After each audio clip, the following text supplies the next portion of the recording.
Buenos días, esto es otro episodio de Economía con Calle. En el episodio de hoy vamos a estar hablando con Amanda Rivera, quien es la directora del Instituto del Desarrollo de la Juventud. Eso es una organización sin fin de lucro que buscar cómo ayudar a la gente joven que es pobre, ver el impacto de la pobreza sobre los jóvenes. Bueno, pero yo creo que es más fácil que usted explique qué es lo que hacen, que yo seguir hablando y decir lo que ustedes hacen. Cuéntame, ¿qué es el Sí, instituto? sí, mira, nosotros somos una entidad sin fines de lucro, pero a diferencia de muchas entidades que trabajan con los jóvenes directamente dándoles servicio, nosotros buscamos impactar su vida a través de cambios en política pública. El instituto surgió originalmente de una iniciativa del Boys and Girls Club de Puerto Rico. El Boys and Girls Club llevaba muchos años trabajando con niños y jóvenes en comunidades de bajos ingresos. Y se dieron cuenta en un momento de que los jóvenes con quien ellos estaban trabajando se estaban dando contra unos obstáculos, es decir, llegar a la universidad, pero todavía había unas trampas de la pobreza, unos obstáculos que seguían afectando la manera en que esos jóvenes podrían tener seguridad económica, movilidad económica y tener éxito en sus vidas. Entonces surgió esta idea de que en realidad ¿verdad? El servicio directo es importante, pero había un montón de cosas que se iban a trabajar nada más a nivel sistémico, cambios de política pública, y que eso iba a pasar, tenía que pasar, ¿verdad? A través de un instituto que trabajara con temas de política pública, que hiciera investigaciones relacionadas al tema, y sale entonces la idea del Instituto del Desarrollo de la Juventud. Nosotros estamos desde el 2013, ahora hemos seguido evolucionando y nuestro enfoque es reducir la pobreza infantil a través de esos cambios de política pública, y para llegar a eso hacemos investigaciones, trabajamos con las comunidades directamente, con madres y jóvenes, para entender bien cuáles son las realidades que ellos están viviendo. O sea, además de los números y las estadísticas y los estudios, es bien importante que nosotros anclemos eso en realidad en la gente de carne y hueso, porque si no, pues, quizás pierde cosas que uno no está viendo, o recomendaciones de política pública a través de informes, y esos informes pues no los dejamos ahí nada más, sino que los divulgamos a través de los medios y trabajamos fuertemente para poder llegar y tocar a las puertas de personas que están haciendo decisiones de política pública, tanto a nivel de Puerto Rico como a nivel federal. Ok, que si entiendo bien más o menos, yo creo que siempre ha habido un problema, y esto es algo que las organizaciones sin fin de lucro yo creo que pecan mucho de hacer, y es que siempre se van a los síntomas. Es como que, el nene no tiene una escuela buena, por lo cual voy a darle unos cursos adicionales después de clase. El nene no tiene comida en la casa, por lo cual voy a asegurarme que tenga un buen almuerzo, que tenga quizá una buena cena. Y ustedes dijeron, mira, pues ya hay muchas organizaciones haciendo eso, déjame intentar arreglar el root cause, el problema principal. El nene no tiene una buena educación porque la escuela no sirve. Por lo cual vamos a buscar hacer política pública que cambie cómo funcionan las escuelas, quizás cambie cómo se da clase, cómo se asignan fondos a las escuelas, para poner los incentivos correctos, y que después esa organización sin fin de lucro que tiene que dar esas clases extra final pueda dedicarse a otra cosa porque se arregló el problema desde su raíz. Correcto. Y lo que fue bien interesante es que al principio el instituto miró una serie de datos. Nosotros empezamos mirando datos en distintas áreas: educación, salud, seguridad económica de la familia, en general la composición familiar. Queríamos entender cuáles eran las condiciones, cuáles eran los retos que tenían. Y después de estudiar los datos nos dimos cuenta, hablando un poco de esas raíces de los problemas, y la verdad es que las estadísticas donde nosotros veíamos que habían más niños sufriendo de esta condición era la condición de la pobreza.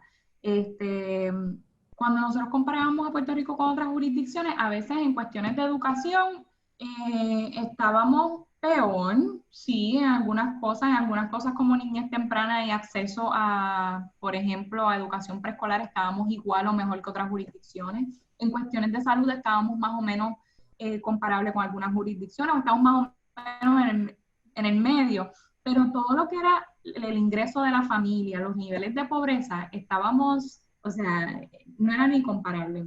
Por ejemplo, la tasa de pobreza infantil ha sido por los últimos 20, 30 años en Puerto Rico 57, 58%. Eso no ha cambiado mucho. Cuando uno mira la tasa de pobreza infantil, cuando uno mira la tasa de pobreza infantil en Estados Unidos, es 21%. Y si vamos a un estado como Mississippi, que es de los estados más pobres, o no, México, es una tasa de pobreza infantil de 30%. Incluso las poblaciones que en general están en desventaja allá, por decir la población hispana es alrededor de 28% la tasa de pobreza infantil. O sea que los niveles de pobreza infantil en Puerto Rico no tienen comparación casi. Y además de saber que ese número nos preocupaba, que había tantos niños viviendo bajo pobreza, la investigación toda apunta a que la pobreza impacta todos los aspectos del desarrollo de un niño. Así que los estudios nos muestran que los niños, mientras estén creciendo en la pobreza, tienen más probabilidades de tener condiciones de salud crónica, estar más enfermos. Tienen más probabilidades de tener bajo desempeño académico. Y eso sí es un factor por un lado de la escuela, pero también tiene que ver un poco con la falta de recursos que tienen en el hogar para suplementar esa educación, con los apoyos que pueden tener en su casa, incluso a veces con el desarrollo cognitivo, por la cantidad de estrés tóxico que en algunos hogares que están viviendo en pobreza, en comunidades que hay mucha violencia, se vive. Cuando un niño está viviendo un ambiente de estrés tóxico constante, eso afecta, ¿verdad?, la manera en que se está desarrollando, ¿no? Por ejemplo, quizás el enfoque del cerebro tiene que ser en sobrevivir. ¿Cómo? Es algo que hace sentido aún antes de mirar los datos, como que si me preguntaran de antemano y cuánto afecta la pobreza, yo diría, mira, pues la pobreza va a afectar todo como usted dice, porque, como usted bien dice, si el niño está en un ambiente hostil, pues me tengo que preocupar por sobrevivir y por ayudarme a mí y a mis hermanitos, en vez de por ir a la escuela y estudiar. Si mi papá no tiene recursos, por más que yo quiera aprender, no me pueden comprar ese libro. No me pueden llevar a esa biblioteca, no me pueden llevar a ese museo. Porque aunque el papá sea responsable y sean trabajadores y todo esto, pues están trabajando, no tienen el tiempo para llevarte un weekend a un viaje de museo para que tú cojas cultura. A veces no tienen carro, no tienen transporte. Exacto, no hay el transporte. Que es un problema que es, sin duda alguna es bien serio, y me estás diciendo que los números en Puerto Rico es que el doble de Estados Unidos. Y yo creo que es uno de estos problemas que se autoperpetúa, porque si yo soy pobre, tengo que preocuparme por sobrevivir, no tengo esta buena educación. Cuando llego adulto, salir de ese ciclo es bien difícil. Y imagino que mientras más crezcan, más difícil es salir del ciclo. Eso es correcto. Y de hecho nosotros en el estudio reciente que hicimos, que se llama Un futuro de pobreza infantil, ¿cuánto nos cuesta y qué podemos hacer? Nosotros lo que hicimos fue cuantificar cuánto le cuesta en dólares y centavos a la economía de Puerto Rico el mantener a tantos niños en la pobreza. Por eso mismo que tú estás diciendo, porque nosotros sabemos que, como estamos discutiendo, la pobreza afecta el desarrollo de los niños. Después, al ser adultos, tienen menos probabilidad, y esto no es algo que el instituto está diciendo, esto hay un sinnúmero de investigaciones. O sea, esto fue cuestión de hacer un resumen de lo que ya la ciencia nos ha dicho, que a veces aquí queremos ignorar en Puerto Rico, porque tenemos muchos estereotipos sobre la pobreza, muchos prejuicios, y a eso puedo ir un poco más adelante.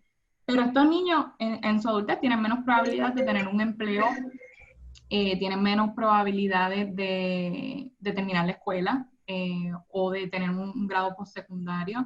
Tienen más probabilidades de estar envuelto en el crimen. No es que porque tú creces pobre eres criminal, eso no es lo que estamos diciendo, pero si tú tienes menos oportunidad económica y tú no ves un futuro para ti, pues quizás tienes menos que perder involucrándote en el crimen, ¿no?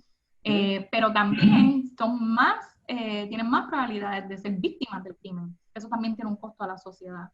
Y tienen más problemas de salud de adultos. Estos son los niños que al crecer tienen más probabilidades de tener problemas de diabetes, hipertensión, que se han hecho una serie de estudios que muestran cómo esas condiciones en la niñez afectan su salud por toda su vida.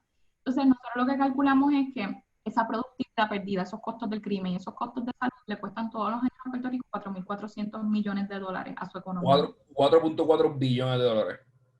Exacto, como lo que La mitad del presupuesto del gobierno central. Sí. Porque no lo estamos atendiendo y eso se va a complicar aún más cuando nosotros tomamos en cuenta, que yo no sé si tú te has dado cuenta o has escuchado en los medios, que en Puerto Rico hemos perdido muchos niños. Yo no sé cuántos años tú tienes, pero yo que estoy en mi... Yo cumplo 30 en un mes. Ok, pues yo más o menos nuestra generación, cuando yo tengo 36 años, cuando nosotros éramos nenes, había muchos niños por todas partes. En ese momento, en los 90, los niños eran una tercera parte de la población de Puerto Rico. Ahora mismo son una quinta parte de la población. Nuestra población ha seguido envejeciendo, hemos perdido alrededor del 43% de la población de niños en un plazo de 10 años. Así que eso quiere decir, tenemos menos niños y la mayoría todavía están viviendo en pobreza. Así que eso tiene un impacto en la fuerza laboral. Para fuerza laboral futura, la economía, trayendo a esta economía, porque estamos en economía con calle, la economía es productividad. Si yo tengo un país que es bien productivo porque mi mano de obra es bien productiva, pues mi economía va a mejorar. Ahora, si estamos diciendo que el 50%, el 57% de estos niños están naciendo y criándose en condiciones que le dificultan el adquirir las herramientas para ser productivos como adultos, y que a la misma vez estoy reduciendo mi workforce futuro, mi cantidad de empleados futuros, porque se ha reducido masivamente la cantidad de niños en el país, pues estoy diciendo que dentro de 10 años Puerto Rico va a tener mucho más productividad, porque va a tener menos personas capacitadas trabajando en cosas que nos brinden valor a la sociedad y que podamos salir del problema que estamos.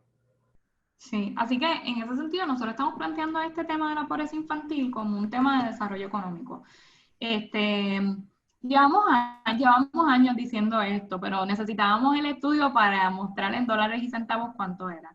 Además de nosotros calcular cuánto nos cuesta, también hicimos un ejercicio de definir unos paquetes de política pública que nos ayudarían a reducir la pobreza infantil significativamente en un plazo de 10 años. Esos paquetes de política pública pues contienen una serie de medidas, se hicieron 3 distintos paquetes con distintas combinaciones, pero la idea es que se implementen las medidas en conjunto, porque muchas veces pues decimos, pues esto se va a solucionar con un crédito contributivo para la gente que trabaja, eso es un componente de la solución, ¿verdad? Si la gente, para empezar, no tiene, bueno, vamos a empezar, si los trabajos no están, ¿verdad? Es un problema. Así que una de las cosas que... Sí, así que empezamos por una serie de soluciones que ayudan a crear trabajo y a priorizar a familias, a padres y madres con niños, sobre todo aquellos que llevan fuera de la fuerza laboral, o a jóvenes que vienen de la pobreza y que están tratando de adquirir una primera experiencia laboral. También sabemos que por el lado, ¿verdad?, de los jóvenes, y que a veces también son jóvenes padres, esto lo escuchamos mucho. No tengo experiencia, tengo los estudios, no tengo experiencia, así que no me dan el trabajo porque están buscando experiencia. Así que como nosotros fomentamos, ¿verdad?, que se le den esas oportunidades, también sabemos que muchas veces hay prejuicios. Nosotros hemos escuchado jóvenes que dicen, mira, yo no puedo poner en mi resumen que yo vivo en un residencial público porque no me llaman. Tenemos una serie de factores. Así que, ¿cómo nosotros incentivamos la creación de empleo? Exigen carros, celular y cosas que, mira, si yo vengo de la pobreza no puedo tener, porque no tengo el dinero para tenerlo, a menos que me deje el trabajo para poder ahorrar un poco y adquirirlo. Es un problema de que viene primero, el huevo o la gallina, ¿sabes? Como que nosotros mismos lo estamos trancando. Así que como nosotros creamos unos incentivos para los negocios pequeños que también a veces tienen dificultades, como nosotros apoyamos a los negocios a que creen esos empleos y que le den esa oportunidad a la gente. Después, está bien, yo te puedo tener el empleo, pero si no tengo las destrezas, pues no puedo conectar con la oferta. Y sobre todo si no tengo unas destrezas que me van a llevar a un empleo que tenga posibilidad de crecimiento, que tenga una posibilidad de aumentar mi salario eventualmente, ¿no? que no sea un dead end job, como dicen por ahí. Siempre las primeras experiencias son importantes, pero también tenemos que pensar en qué tipo de destreza le estamos dando a la gente, que a veces no necesariamente tienen que pasar a través de un grado universitario, pueden pasar a través de carreras cortas, pero todo ese desarrollo laboral se tiene que hacer alineado a los sectores de la industria, de la economía que están en crecimiento. Así que ahí es que entran lo que se llaman los sector-based strategies o los sector strategies, que es una manera de tú desarrollar la fuerza laboral alineado a las específicamente esas industrias que tienen crecimiento. Traes a los negocios para que te ayuden a definir qué son las destrezas que ellos necesitan, porque vas a veces programas de desarrollo laboral o de emprendimiento, pues mira, no, o sea, no jamás por menospreciar, pero quizás te dicen, mira, yo te voy a dar un curso de hacer collares o cuánta gente, o sea, la economía se satura después de un tiempo, ¿no? Sí, sí, ¿Qué sí, necesitas? es que uno de los problemas con el empresarismo en Puerto Rico. Se pone algo de moda y es como, food trucks. Y de momento, pues todo el mundo es cocinero y hay 500 food trucks. Y mira, funcionaba cuando había 50. Si hay 500, nadie va a hacer dinero, todos van a quebrar. Por lo cual hay que buscar carreras que estén en demanda, que tengan capacidad de absorber la labor y el equipo humano que está entrando. Si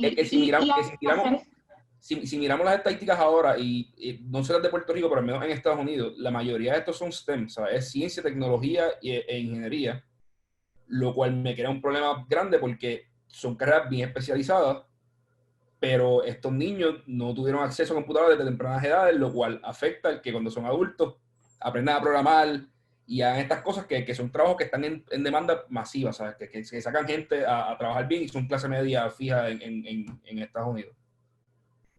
Entonces, como nosotros desarrollamos la oferta de desarrollo laboral, tanto a nivel de las universidades, como los programas de desarrollo laboral que existen, que a veces son como unos training, a esa demanda y a lo que los empleadores necesitan, porque también hay que traerlos a la mesa y decir, o sea, nosotros escuchamos mucho, mira, que yo tengo, es que no consigo a nadie que me haga tal cosa, o consigo a la gente, pero no tienen atención al cliente, o sea, hay que entender bien qué necesitan, para entonces poder hacer después esa conexión con los empleados.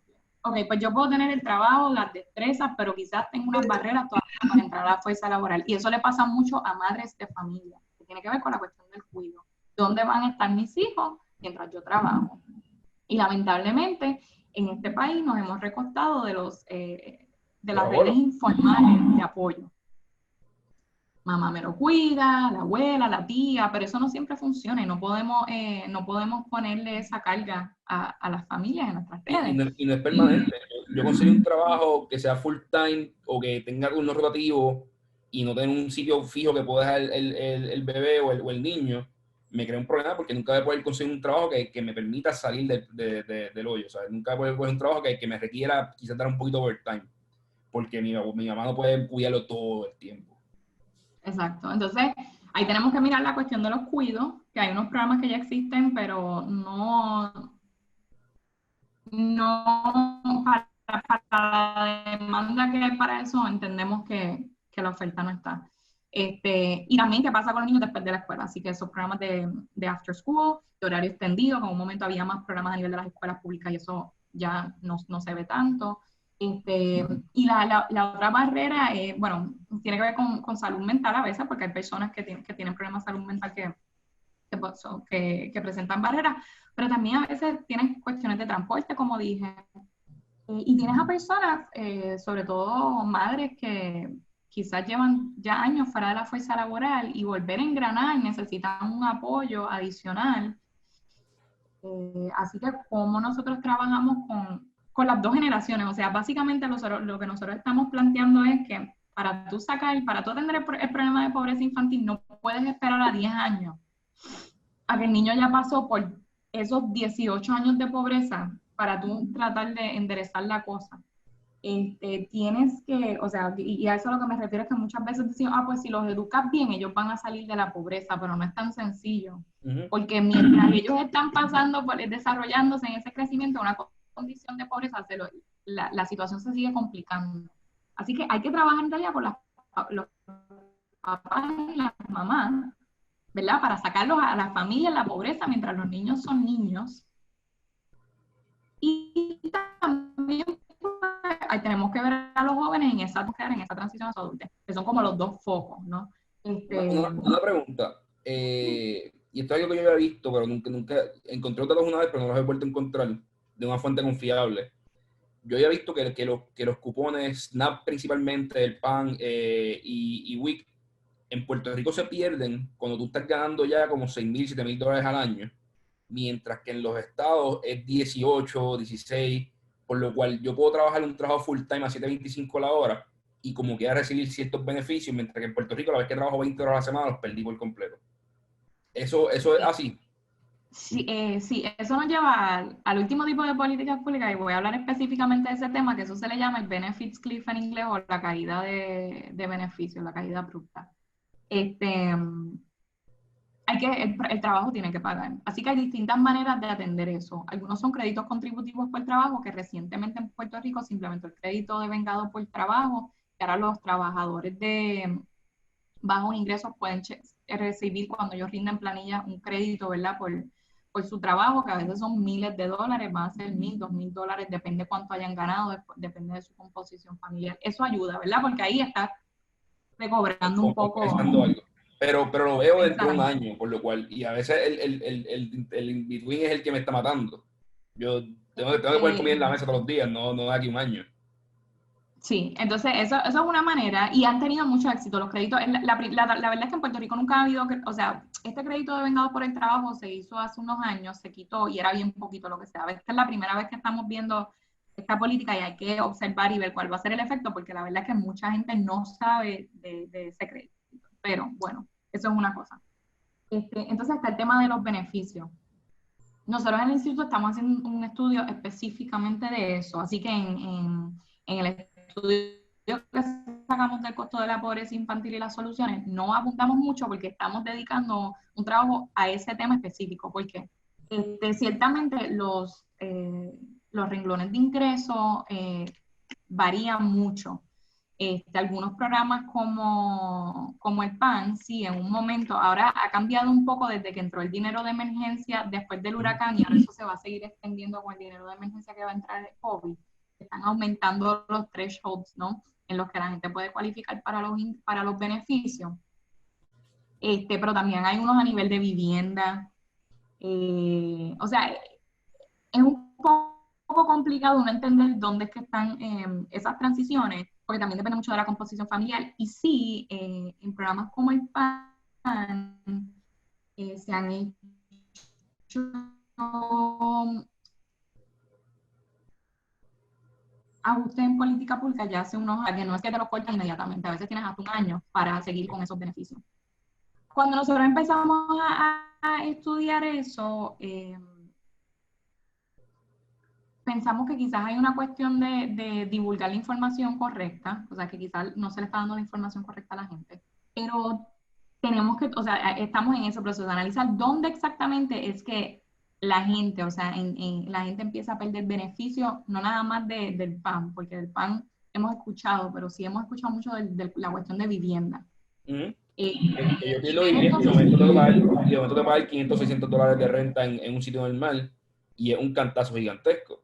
Y como usted dice, o sea, es de cantazo, es un threshold que brinqué y ya te gastas $100 de más, perdiste este beneficio que te cuesta $4,000 al año. Y mucha gente yo sé que tiene miedo a eso y no quieren ni estar cerca y pues por eso se aguantan de salir a trabajar y de ser más productivos y de salir del problema. Sí, así que ahora mismo no te estoy hablando dos cosas, entender bien dónde es que, o sea, en realidad en qué niveles de ingreso y con qué beneficios, cómo eso se va comportando. Y pensarías que es bien fácil conseguirlo, pero hemos tenido que ir agencia por agencia a Yo estoy bien entender. claro que no, porque yo he buscado la información de dónde es el threshold simplemente se acaba y es un dolor de cabeza. Cada vez que empiezo me quito, digo, mira, yo sé que esto es así, pero no sé los números exactos. Y, Y tiro porque, por numbers para no tener que... y como eso evoluciona de acuerdo a, o sea, eso cambia de acuerdo a la composición familiar, o sea, Sí, a veces a lo que tenga la familia, que si la familia tiene un carro, que si eso se cuenta contra eso. O sea, es complicada la cosa. Estamos en ese proceso. Me imagino que lo van a mirar cuando estén mirando la parte de política pública, pero hay un componente que, por ejemplo, Andrew Yang proponía, que es el Basic Income. Es tan sencillo como, mira, vamos a quitarle toda esta complejidad al sistema, vamos a darle un cheque a toda persona en el país todos los meses, y nos ahorramos todo este revolú, y así no desincentivo el trabajo con un sistema burocrático complejo que no funciona. Y quizás esto es un buen transition ahora a lo que está pasando ahora con el COVID, porque estamos viendo que hay un problema gigantesco. Sí, con el desembolso de estas ayudas y el desempleo. A mí, en las últimas 12 horas, 2 personas me han escrito, una de ellas que no conozco, me consiguió mi email y me escribió, y la otra una persona que conozco súper bien, que es alguien que nos atiende en una barra que nosotros vamos mucho, y me escribe y me dice, mira, Carlos, no logro entrar al sistema del desempleo. O sea, simplemente no puedo entrar y estoy llamando, por internet estoy llamando y no me contestan en ningún lado, no sé qué hacer. Y me imagino que hay muchas personas pasando por esto, muchas personas incluso con hijos que están teniendo este problema y están en problemas serios ahora mismo de liquidez y de poder comprar. Sí, bien interesante que traes eso, porque es una buena transición a lo del COVID, y también nosotros, una de las políticas que recomendamos, ¿verdad?, que es una opción, es un estipendio por niño, que se le haría entre 100 a 150 dólares por familia todos los meses. Como tú dices, sacas la complejidad del sistema, hay muchos estudios que apoyan la efectividad de ese tipo de transferencia de recursos. Lo que pasa es que aquí en Puerto Rico a veces vuelvo a la cuestión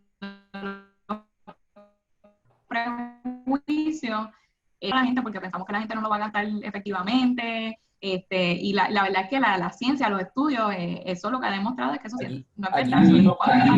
Vivimos en un nanny state, en un estado de que quiere decirle a la gente cómo gastar las cosas porque tú no sabes manejarlas, y lo que creamos es una burocracia que los obliga a gastarlas mal, ¿sabes? Cuando quizás, mira, si yo asumo que esta persona es un ser humano adulto y que pues para poder manejar su dinero de manera adecuada y va a asegurarse de hacer compras y de gastar los chavos como son, no de irse a jugar loto con los 1,000 pesos que le den o los 150 pesos que le den por niño.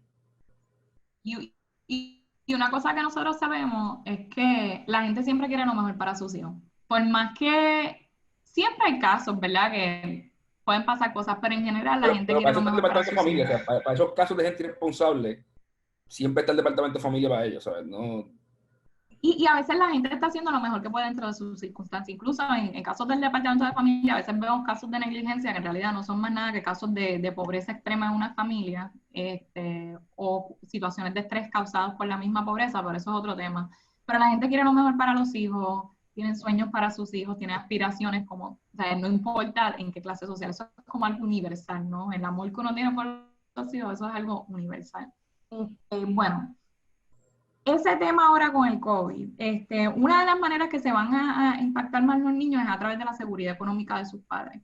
El COVID, ahora mismo nosotros se escucha pues que los niños son inmunes al COVID, que los niños no se afectan por el COVID, y quizás eso es verdad para su salud física, pero eso está teniendo un impacto en hogares, y como ya yo expliqué, la mayoría de los niños en Puerto Rico viven en pobreza. Y si te digo el porcentaje de niños que viven o en pobreza o cerca de la pobreza, es el 71%. O sea que la gran mayoría de niños, si no están viviendo ya en una pobreza, están viviendo en hogares que están a un evento como a que están en la línea. Nosotros calculamos que habían alrededor de 100,000 hogares con niños que estaban en ese borde. Eso quiere decir que esas familias, y de esos 100,000 es una gran cantidad de gente que perdóname, esos 100,000 son hogares que trabajan y que están al borde de esa pobreza, y trabajan en industrias que están siendo bien impactadas por el COVID. De dos maneras: o son industrias donde los papás tienen que salir a trabajar porque son ventas al detalle en un supermercado y se están exponiendo, y eso es un estrés constante. Y también jóvenes, nosotros también está la cuestión de los jóvenes, que hemos tenido varias conversaciones sobre esto. O están perdiendo el trabajo porque trabajan en un restaurante, en un hotel. En teoría, se supone que el beneficio del desempleo que se aprobó en el CARES Act es bien generoso, ¿sabes? Por ejemplo, una madre soltera con 2 hijos, que estaba trabajando a salario mínimo full time, con el nuevo desempleo, por los 4 meses de COVID, estaría ganando alrededor de $3,000 al mes. Le estarían llegando del desempleo, además de los 2,200 que le llegarían del cheque del incentivo federal. Pero eso es temporero y toma tiempo a que llegue esa ayuda. Y también hemos escuchado que hay unas cuestiones de capacidad ahora mismo de procesar el volumen de aplicaciones que ha habido para el desempleo. Así que tenemos esa preocupación porque aunque sabemos que sí, que como se diseñó el CARES Act, es un paquete relativamente generoso para esa gente que puede solicitar desempleo, va a tomar tiempo. Y está la gente que simplemente... En Puerto Rico no son todo el mundo, porque hay muchas personas que son chiveros, que trabajan en un informal, que papá o mamá, ¿sabes? Trabaja de manera informal limpiando casas o arreglando carros, y no puede aplicar para ese empleo porque para el mundo él no trabaja. Y ahora se encuentra con que no puedo hacer mi trabajo y no tengo ningún tipo de ayuda llegando. Correcto. Entonces, sí. Ahora también se va a desembolsar el incentivo federal. Tenemos que entendido que a la gente que no radicó planilla también va a tener acceso a eso de una manera, pero eso también se está tardando. O sea, todavía Hacienda tuvo que enviarle eso al Tesoro, el Tesoro lo tiene que aprobar, ellos tienen que setear el sistema. Puede tomar unas semanas más en lo que llega. Dicen que en mayo va a llegar esa ayuda, más o menos. Entonces, sí, tenemos la situación de la gente que está en la economía informal, de la gente que sigue trabajando porque no pueden solicitar desempleo porque tú trabajas en un supermercado, no, no te van a votar ahora. Entonces, no puedes solicitar el desempleo. Una cosa que nosotros hemos estado hablando es, ¿se puede hacer un aumento de salario temporero para esa familia, para esa gente que está trabajando en supermercados? O sea, la gente que está poniendo sus vidas en riesgo todos los días. Un hazard pay. A los supermercados le va súper bien ahora. O sea, I think they can afford it, ¿no? Ellos te van a argumentar que sus costos han aumentado masivamente, que están viendo aumento en los precios en las góndolas, porque el supply chain está bien apretado, por lo cual sus costos han subido. Pero sí, o sea, hay que llegar a un balance, pero hay que llegar a un balance porque estas personas están trabajando de una manera que es bien complicada y que claramente están poniendo su vida en riesgo, por lo cual debe haber algún tipo de hazard pay. Tiene que haber algún tipo de compensación porque lo que está pasando, lo que va a pasar es que cuando las ayudas del desempleo empiecen a llegar, la gente... Vamos a empezar a perder gente que está trabajando y decir, mira, yo me voy al desempleo porque, vamos, cobro más allá que acá. Sí, entonces no sabemos qué puede pasar. Uno no puede reclamar el desempleo a menos que te voten, ¿verdad? Pero... Tú puedes forzar que te voten, vamos a hablar bien claro, o sea, la gente se puede ser creativa. De repente no llego a mi turno, o sea, ¿verdad? Exacto. Hay cosas que pueden pasar. Así que nosotros ciertamente tenemos una preocupación con eso y tenemos una preocupación con el acceso a alimentos. En parte por esa cuestión económica que están sufriendo las familias y porque los comedores escolares están cerrados. Es bien sencillo. Una familia que recibe el beneficio del PAN y con eso le da su comida a su familia, ese beneficio que de por sí lo han tenido que estirar, ahora sí que tienen que estirarlo porque están acostumbrados a que sus niños coman desayuno y almuerzo en la escuela. Y ahora tienen que también darle el desayuno y almuerzo. Así que eso es bien real. Yo sé que hay muchas familias que lo están viviendo. Hemos empezado a escuchar. Ya llevamos un mes en cuarentena, así que ahora es que se están, o sea, y yo creo que ya algunas semanas, ¿verdad? Pero ahora sí que la gente está empezando a sentir eso. Va a haber un aumento para el pan, pero también... Cuando lo vemos en Estados Unidos, esto es un problema que han tomado bien serio. Yo vi en Nueva York que por un periodo de tiempo bien largo, hasta que se puso la cosa bien fea en Nueva York, estuvieron manteniendo los comedores escolares abiertos porque es algo que se reconoce, ¿sabes? Esto es un tema bien común allá afuera, que mira, muchos de estos niños, su única comida segura es el desayuno y el almuerzo que tienen en la escuela, ¿sabes? Su comida en las casas puede o no existir porque el papá no son responsables, no tienen el dinero para hacerlo, o no ser de la calidad apropiada, que es igualmente malo. Y en California se está dando, o sea, hay food banks gigantescos, hay varias organizaciones sin fines de lucro asegurándose de meter esto. Hay un montón de empresarios, hay un movimiento bien grande ahora que se llama el All In Challenge, que un par de empresarios se metieron y empezaron a llamar a todos los servicios que conocen para recaudar chavos, para darle a los food banks para asegurarse que la gente tenga que comer. Y especialmente los niños, ¿sabes? Que tengan acceso a la comida porque son los más vulnerables con acceso a comida. Pero aquí yo no escucho a nadie hablando de eso. Aquí como Bueno, asumimos que la gente está comiendo y que todo el mundo está bien y ya, porque en San Juan estamos así. mira, esto te voy a decir lo que se ha hecho hasta ahora y lo que nosotros entendemos que se debe hacer. El Departamento de Educación le ha dado, ya 2 veces le ha donado comida de los comedores a entidades como Banco de Alimentos, para que los distribuyan, y otras entidades sin fines de lucro. El problema ahí es que no sabemos realmente, por ejemplo, con la última donación dicen que eso da para darle comida a 75,000 personas. No sé si es a 75,000 personas una vez, a 75,000 personas por una semana, o sea, who knows. ¿Regalar 75 comidas o el equivalente de una semana?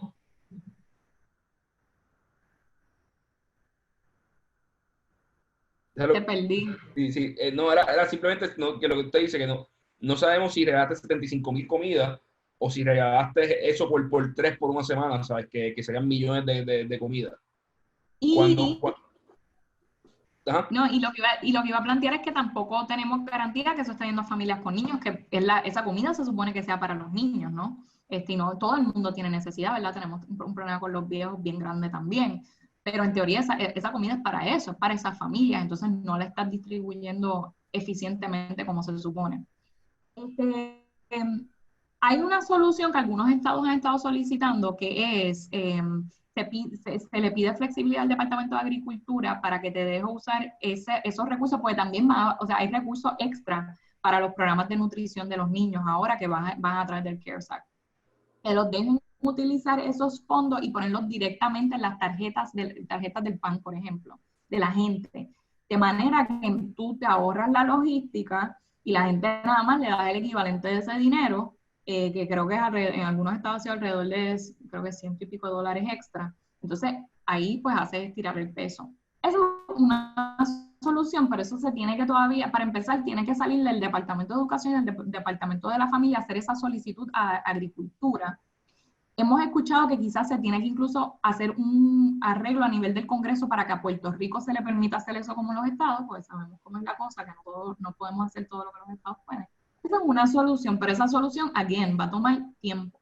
Es lo que nosotros vamos a hacer, o sea, la gente tiene hambre hoy y a nosotros nos consta que hemos estado escuchando que ya hay neveras vacías, igual que pasó como después de María, que nosotros estudiamos ese fenómeno. Así que la cuestión de darle a sin fines de lucro no es una mala idea, pero tenemos que asegurar que la ayuda vaya específicamente a los hogares con niños, que sea suficiente. Y otra cosa que se ha estado encontrando en Estados Unidos es que en esas jurisdicciones que quizás se hacen esos puntos de entrega, la gente no siempre está yendo porque no puede llegar a veces por cuestiones de transporte. pero en Puerto Rico este problema es bien particular porque aquí todo el mundo tiene carro. Aquí, ¿sabes? Sí va a haber un 15, un 20% de población que como quiera quizás camina con los nenes a la escuela, pero la mayoría de personas van a tener carro, por lo cual, si reactiváramos las escuelas del lado de comida al menos, ok, las personas que trabajan en ese sector pues estarían exponiéndose un poco más a este problema, pero en todas las partes vitales de la economía estamos haciendo, o sea, las personas en supermercados se están exponiendo todos los días. Así que podría poner a Sí, estas personas a trabajar y que la gente simplemente vaya en carro y recoja la comida de los hijos en las escuelas y hacer un sistema. lo que está argumentando el Departamento de Educación es que la población que trabaja en comedores de ellos es bien alto riesgo porque son personas mayores, de Yo estoy 50, seguro que hay un 60. montón de chefs de restaurantes que ahora mismo están laid off, que con mucho gusto entrarían a trabajar eso aunque se fuera de manera Eso, sí, a eso voy. Entonces, la cuestión es que el Departamento de Educación tiene que ponerse bien creativo ahora mismo. Exacto. Y No es momento de entonces decir no ahí, puedo, es momento para buscar opciones y ponerme creativo y estirar los convenios y las cosas. Y lo que tú no quieres venir a trabajar, pues voy a reemplazarte temporariamente, porque la función del Departamento de Educación al final del día es asegurarse que ese niño esté bien, tanto en educación como sí, en comida, para que cuando sí, vuelva a la clase pueda volver a aprovechar su aprovechamiento académico. eso es así. Así que una opción sería también que no se, o sea, ellos pueden ser creativos con esa misma comida. Ellos pueden comprar la comida y hacerla en compras. No tienen que tener gente cocinando. O sea, puede ser una operación de hacer las compras, hacer delivery de compras. Entonces, limitan la manera en que estás exponiendo a la gente. Yo no sé cuándo va a salir el podcast, Sale mañana, sale mañana. Mañana. Ok, pues de aquí a mañana probablemente no, pero estamos entre varias entidades hablando para hacer un reclamo particular alrededor de esto, porque se nos está acabando el tiempo. Y por un lado sí queremos empujar a que se le pida al Departamento de Agricultura para poder pasar ese dinero a las tarjetas, pero en lo que pues tenemos que buscar una solución y entendemos que está bien, o sea, vemos que están haciendo el esfuerzo, que se le dieron algunas sin fines de lucro, pero por lo que estamos escuchando eso no es suficiente. Y tenemos que ser creativos y el sector privado ha ofrecido, creo que los trabajadores de los aeropuertos que cocinan en los restaurantes de los aeropuertos se han ofrecido a hacer esto. Así que vamos a ser creativos. A veces no hay excusa.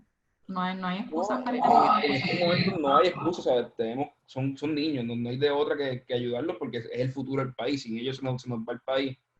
Y esto es bien preocupante porque estamos hablando de comida, pero la educación de estos niños, la educación de los niños en Puerto Rico, o sea, si tú tenías 8 años, 7 años, cuando pasó María, tú no has tenido educación en Puerto Rico, ¿sabes? Tú eres un niño que vas a llegar a los 18 años a la universidad con unos gaps absurdos. O sea, esto pasa todos los días en Puerto Rico. Nuestras universidades se quejan siempre de que, mira, yo no puedo entrenar mejores profesionales porque llego a enseñarles a sumar y restar y escribir. Pero cuando llegue esta generación, va a ser un problema bien, bien, bien serio. Y lo más irónico es que es la generación que más matemática tiene que saber, que más escribir tiene que saber, porque los trabajos cada vez son más complejos. Ya ese trabajo de yo estar empacando o en el factoring no existe en Puerto Rico. Todos los trabajos requieren un grado. O sea, la economía global ha cambiado, o sea, Puerto Rico tiene, ¿verdad? Para competir, tiene que desarrollar otras industrias, como tú dices. Pero eso me lleva al tema. El Departamento de Educación tiene que ponerse creativo, o sea, yo no sé si es que cuando empiecen las clases de nuevo vamos a extender el horario y buscar dar 1.5 días de educación por día normal o algo, pero hay que buscar una opción. O sea, yo no puedo decir voy a volver en agosto y va a hacer clases de 8 de la mañana a 3 de la tarde como siempre ha sido, porque le botaste 6 meses de educación a un niño, sin contar los 6 meses que perdió en María. Y es imposible, o sea, vamos a tener niños que realmente no van a tener la preparación necesaria.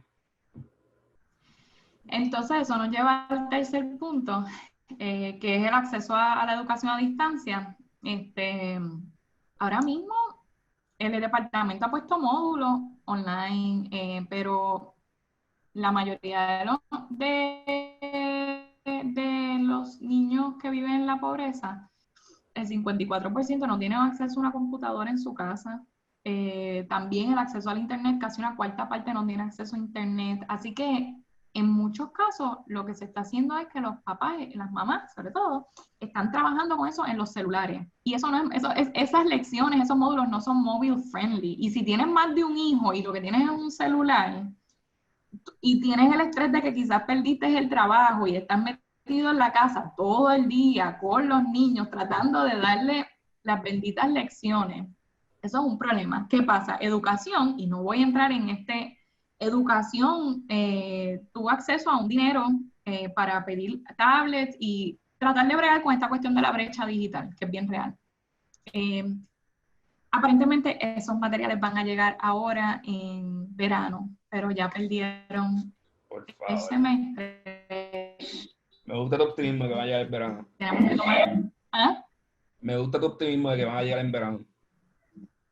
En mejor escenario dicen que llegan en verano. Ok. Tenemos los terremotos, hay estudiantes que queremos, o sea, hay estudiantes que no han puesto pie en un salón de clases desde diciembre. Y entonces, volvemos, o sea, es un tema bien urgente. ¿Qué pueden? Nosotros lo que hemos pensado, y el instituto no trabaja, no se enfoca en los temas de educación como tal, pero nada más hablando con los papás, con maestros, yo fui maestra, así que yo tengo un background de educación. Vamos a tener que tener recursos para ellos ahora en verano. Se tienen que poner las pilas para desarrollar algunos módulos que sean mobile friendly, con algún tipo de aplicación o algo que sea mucho más friendly en los teléfonos móviles para los papás enloquen, O utilizar incluso cosas cuando que les tengas existen. tablets, los tablets. ¿Ah? Utilizar cosas que existen, o sea, ya hay recursos. Khan Academy tiene una escuela completa desde pre-kinder hasta universidad online. Y hay traducciones ya hechas, ¿sabes? Ellos están dando esos, sí, ellos están dando esos recursos, pero no necesariamente esos recursos van a estar alineados a los estándares y lo que. Así que o sea, hay cosas, en verano yo entiendo que ellos deben trabajar con maestros, hay maestros que están siendo bien creativos con sus, o sea que los maestros no necesariamente se están quedando. Yo estoy de acuerdo, pero no puedo depender de maestros creativos que sabemos que no son todos porque me hace falta población de niños completos. O sea, No, hay pero que crear un sistema estructurado que en enero, que en agosto o en mayo podamos roll out y que un 80% de los niños tengan educación decente y puedan empezar a catch up poco a poco, aunque tengamos que cambiar los estándares y what we're teaching, tú sabes, como que y no digo en cuestión de calidad, sino que yo sé que hay unos estándares de que en primer grado se enseña esto, en segundo grado se enseña esto otro, pues hay que modificarlo con las herramientas que hayan. Y no podemos ponernos creativos a empezar a hacer videos nosotros ahora y esperar que esto va a estar funcional en 2 meses. sí, nosotros lo que, sí, pero el departamento debe capitalizar un poco sobre esa creatividad que tiene para que también les den, o sea, los mismos maestros han estado desarrollando recursos, así que en lo que, como nosotros masificamos eso un poco mejor, ¿no? Porque es posible que nosotros estemos encerrados hasta verano. Es una posibilidad, eso es otra conversación, no sabemos. Yo estaba en un estudio de MIT ayer que decía que simplemente cuando volvamos a abrir va a volver a subir y vamos a estar en un juego de abre y cierre, de abre y cierre y abre y cierre de alguna manera hasta que se encuentre una vacuna. O año y medio, 2 años en que la mayoría de la población ya haya pasado por el virus y se inmune. Así que, ¿sabes? Pensar que las escuelas van a volver a funcionar en verano o en agosto como funcionaban antes, no veo cómo, es bien optimista y yo creo que nos tenemos que empezar a preparar seriamente para otra cosa. Y tiene que ser bien serio porque este Sí. podcast iba a estar Nick en el podcast, pero no pudo estar. Nick y yo trabajamos con algo bien pequeño en una escuela en Bayamón hace varios años. Y Nick tomó la iniciativa de estos nenes que estaban en un grupo de empresarial, eran como 15 nenes de entre 11 de entre 10 y 12. Él en Navidad escogió de su dinero y les regaló tablets a todos. Y él dijo, mira, yo quiero ver si estas nenes tienen acceso, con acceso a la tecnología, pueden hacer algo. Y nos dimos cuenta que aún dándole los tablets, era un revolución, porque simplemente el setup del tablet, o sea, yo tenía que crear una cuenta a cada niño con la tablet.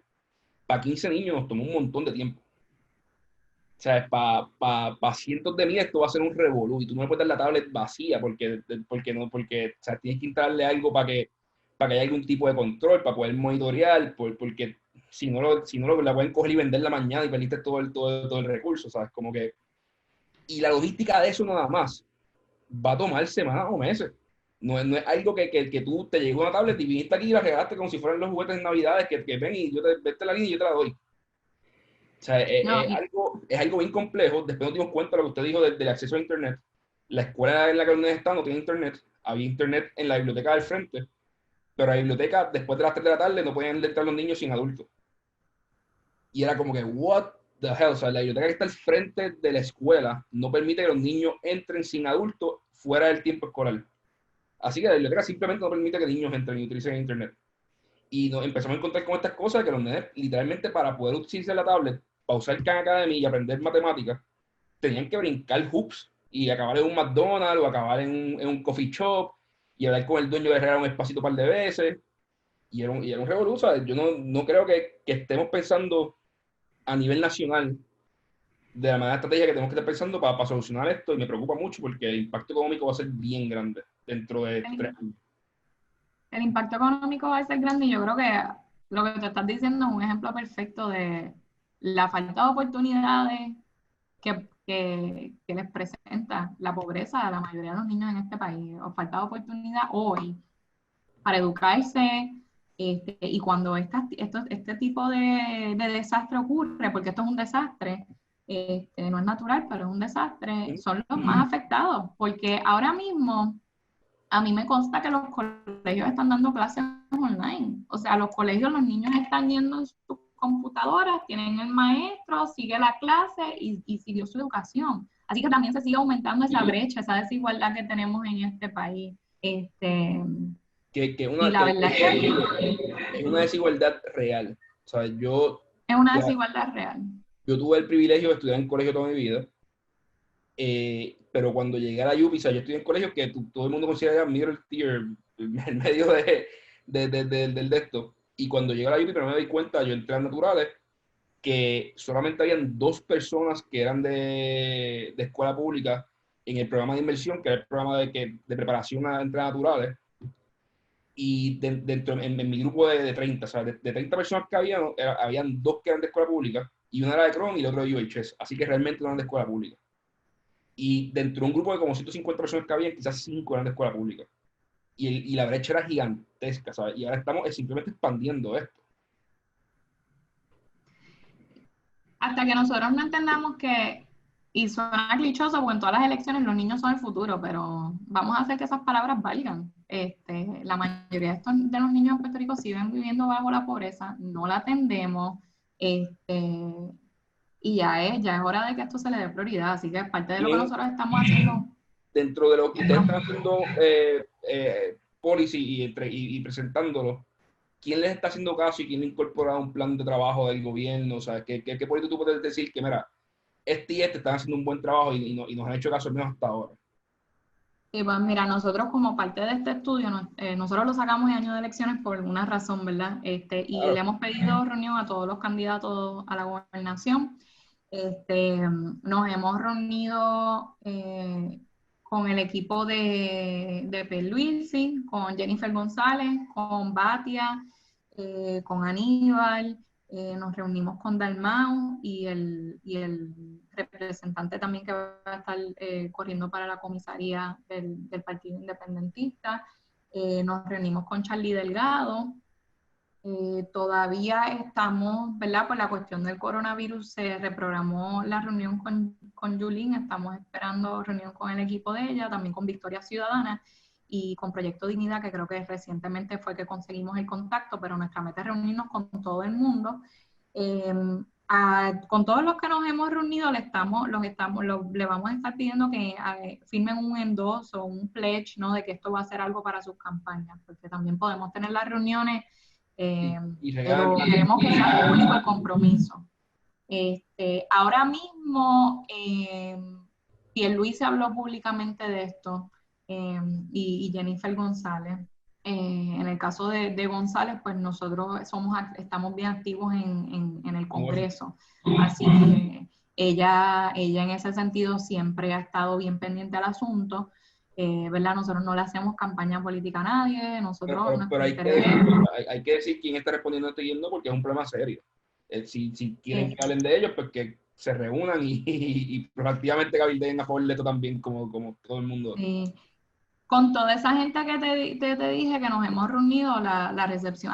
Y se me olvidó, ¿cómo se me olvida que nos reunimos con el equipo de la gobernadora también, de Wanda Vázquez? Así que básicamente con casi todo el mundo nos hemos reunido, ha habido buena recepción, hay interés en algunas, o sea, depende, ¿verdad?, lo que es la ideología, hay interés en algunas propuestas más que en otras, los candidatos también tienen sus propias ideas que nosotros entendemos que va a pasar, nosotros siempre decimos, esa idea que usted tiene, si quiere validarla con nosotros le podemos decir qué ha dicho la investigación de ese tipo de iniciativas, si ha sido exitosa, ¿verdad? Porque queremos también asegurar que, pues quizás si no van a implantar algunas de las ideas o si le van a añadir algo que a lo que nosotros hemos propuesto, que sea algo que tenga historia de haber funcionado, ¿no? Pero a mí en su particular, y quiero que, como decirlo aquí, me preocupa mucho, porque los planes a mitad son igual de problemáticos que las cosas que no se hacen, ¿sabes? Como que yo pick and choose, como, no, yo soy republicano, por lo cual esta me gusta y esta me gusta, pero estas otras 4 no puedo porque son dádivas.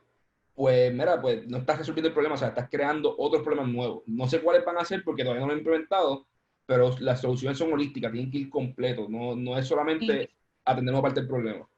Sí, y por eso nosotros hicimos los paquetes, y los paquetes tienen distintos costos. Hay unos que son más fiscalmente conservadores, pero que entendemos podrían reducir la pobreza infantil, no tan agresivamente como los que son un poquito más, o sea, que requieran una inversión inicial, porque es una inversión inicial, porque eventualmente eso te genera ahorro.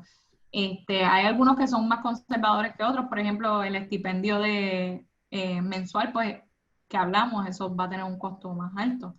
Así que en ese sentido, pues preparamos paquetes que ellos pueden decir, mira, si que puedan quieres mirar ser más conservador fiscalmente, este es tu paquete, pero esto te va a resolver algo, pero tiene que ser el paquete entero.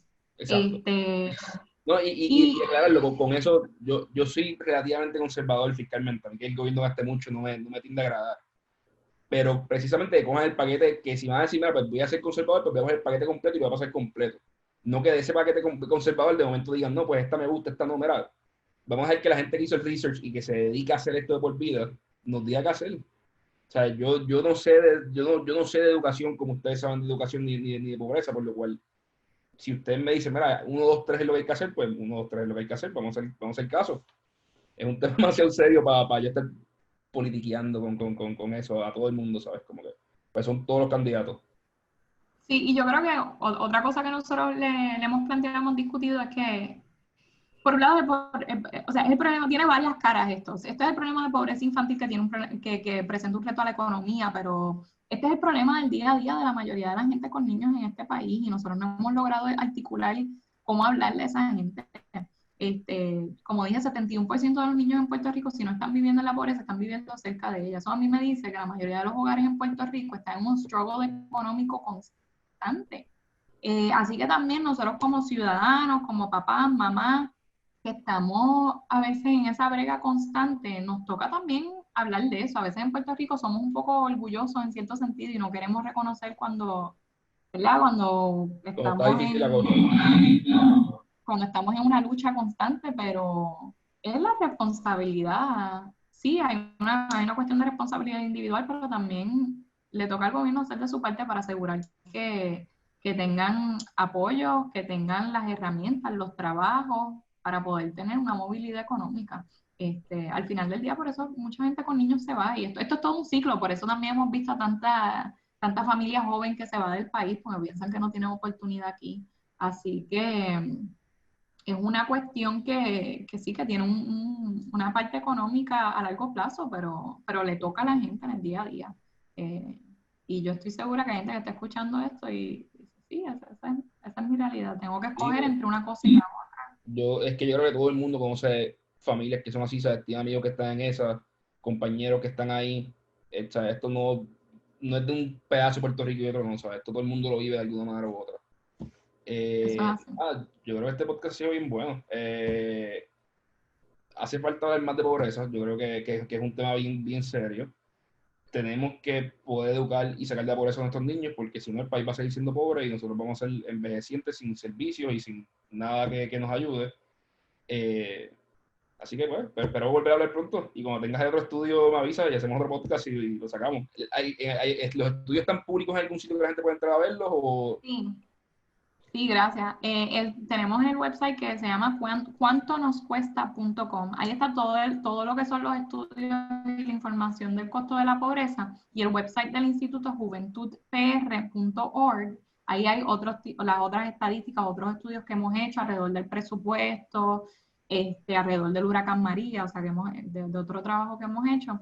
Y también nos pueden seguir por Facebook, Instituto del Desarrollo de la Juventud, o por Twitter. IDJ_PR es el handle nuestro en Twitter. ¿Y hay algún newsletter o algo que me va a suscribir para mantenerme al día si o están ahí?